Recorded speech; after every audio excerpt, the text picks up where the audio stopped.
ধর্মীয় অনুশাসন, নামাজ, রোজা, তসবিহ এসব ইবাদতের বাহিক্য রূপ আমাদের সমাজে গভীর সম্মান এনে দেয়। এখন মানুষ দেখে কতবার সিজদায় গিয়েছে, কত আয়াত মুখস্থ করেছে, বড় বড় ইসলামিক কথা বলছে, কত টাকা মসজিদে দিয়েছে, কত টাকা মাদ্রাসায় দিয়েছে। বর্তমান সময়ে সমাজের কিছু কিছু মানুষ শুধু এগুলোই দেখে, কিন্তু প্রকৃতপক্ষে ঈমান বাইরেরটা নয়, ঈমান লুকিয়ে থাকে অন্তরের গভীরে। অনেক সময় সমাজে প্রশংসিত ধার্মিক বলে পরিচিত মানুষদের অন্তরালে লুকিয়ে থাকে হিংসা, প্রতিহিংসা, অহংকার, অন্যায় আর ষড়যন্ত্র ভয়ানক ছায়া। এই গল্পে তেমনই এক ব্যক্তি, যিনি জীবনে 5 ওয়াক্ত নামাজ কখনোই ত্রুটি করেননি। প্রতিদিন তিনি কোরআন তেলাওয়াত করেছেন, কিন্তু অন্তরটা ছিল তার একেবারে কালো। মৃত্যুর পর তার কবর যখন রহস্যময় হয়ে ওঠে, তখন একে একে খুলে যায় আসল চরিত্রের পর্দা।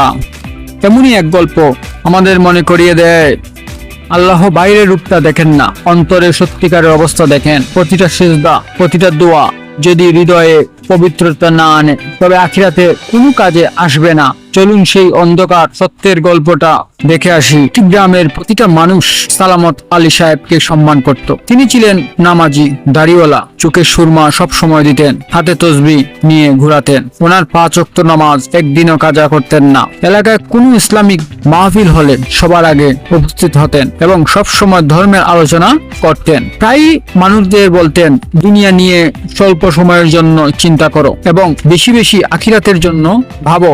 কি নিয়ে যাবে, আল্লাহর কাছে ক্ষমা চাও। লোকেরা তাকে খুব সম্মান করত। অনেকেই বলতো, সালামত চাচা ইনি জান্নাতের টিকিট কনফার্ম করে ফেলেছেন। গ্রামে অনেক মানুষ বলা বলি করত যে সালামত চাচা একজন খুব ধার্মিক মানুষ।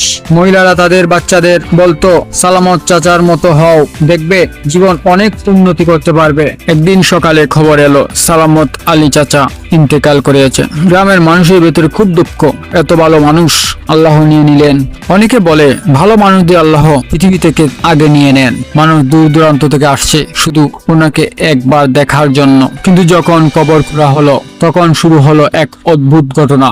তখন চৈত্র মাস ছিল, মাটি খুঁড়লেই নিচ থেকে পানি উঠে আসে। এইভাবে কয়েকবার খোঁড়া হয়েছে, কিন্তু মাটি খুঁড়লেই পানি এসে যায়। তখন কিছু মানুষ অধৈর্য হয়ে সালামত চাচার স্ত্রীকে জিজ্ঞাসা করা হলো, এই পানি উঠার কারণ কি? আপনার স্বামীর তো কোনো বাহিরের জীবনে কোনো আমরা খুঁত দেখিনি, এখন আপনি বলুন তো, এমন ভাবে পানি উঠা অস্বাভাবিক। আপনি কি কিছু জানেন? জানলে বলুন।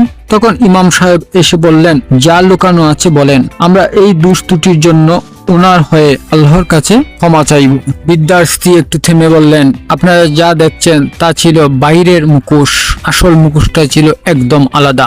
তিনি সত্যি নামাজ পড়তেন, কিন্তু নামাজ তার মনকে বদলাতে পারেনি। তার ভিতরে ছিল হিংসা, অহংকার আর ষড়যন্ত্রের আগুন। তিনি ছোট ভাইয়ের জমি কৌশলে নিজের নামে লিখে নিয়েছে, আইনের ফাঁক দিয়ে ধর্মের কথা বলে, অথচ সেই ভাইকে একরকম পথে বসিয়েছেন। তিনি এমন মানুষ ছিলেন, প্রতিবেশীর দুঃখ দেখে আনন্দ পেতেন। যখন গ্রামে এক যুবক নিজের চেষ্টায় শহরে চাকরি পেল, তখন তিনি গোপনে তার বিরুদ্ধে বদনাম রটিয়ে চাকরি কেড়ে নিলেন। একদিন এক বিধবার ছেলে ছিল, শহরে তার ছেলে ভালো চাকরি করত, ভালো টাকা বেতন পেত। একদিন আমার স্বামী জানতে পারলেন এবং তিনি গ্রামে রটিয়ে দিলেন সে অবৈধভাবে টাকা পাঠাচ্ছে, যা কিনা গ্রামের অমঙ্গল হবে। তখন গ্রামের সবাই বলল, ও যদি শহরে গিয়ে কাজ করে তবে সে গ্রামে সে আসতে পারবে না। তখন বিদ্যা তাড়াতাড়ি তার ছেলেকে গ্রামে আনলো, তার চাকরি আর করতে পারল। এভাবে অনেক মানুষের জীবন আমার স্বামী নষ্ট করেছে। তিনি বাড়িতে স্ত্রী হিসেবে মর্যাদা দিতেন না, এমনকি মানুষ বলে মনে করতেন না। যখন প্রতিবাদ করতাম বলতেন, স্ত্রীর কাজ হলো চুপ থাকা, নতুবা জাহান্নাম। তিনি মানুষকে ছোট করে আনন্দ পেতেন। কারো মেয়ের বিয়ে ভেঙে গেলে বলতেন, এটা তো আল্লাহর বিচার ছিল, মেয়েটি গুনাহগার ছিল। তিনি সাহায্য করতেন ঠিকই, কিন্তু এটা ছিল তার দেখানোর জন্য। কোনো ভিক্ষুককে কিছু দিলে আগে লোকদের ডাকে আনতেন এবং বলতেন, দেখো আমি কিভাবে দান করি। আর একটা কথা, তিনি কোরআন তেলাওয়াত করতেন, কিন্তু কোরআনের অর্থ কখনো তার হৃদয়ে পৌঁছায়নি। ওনার মুখে ছিল দোয়া, অন্তরে ছিল ভয়ঙ্কর প্ল্যান। এখন বলুন তো, আল্লাহ কি শুধু বাহিরের নামাজটা দেখেই বিচার করেন? মহিলাটির মুখে কান্না মিশেছিল, সেই কান্নার শব্দ কবরস্থান পেরিয়ে পুরো গ্রাম ছড়িয়ে পড়ল। ইমাম সাহেব চুপচাপ দাঁড়িয়ে বললেন, আমরা শুধু বাইরের মানুষটা দেখি, কিন্তু কবর দেখে ভিতরের মানুষ। এখানে কাউকে ফাঁকি দেওয়া যায় না। সেই দিন গ্রামের মানুষ অনেকক্ষণ নীরব ছিল, কারো মুখে আর জান্নাতি মানুষ বলা হলো না। নামাজ শুধু শারীরিক চর্চা নয়, আত্মার পরিশুদ্ধ। যদি নামাজের আলো হৃদয়ে না পৌঁছে, তবে সেই নামাজ কেবল এক খুলস। আল্লাহ মুখোশ নয়, হৃদয় দেখেন।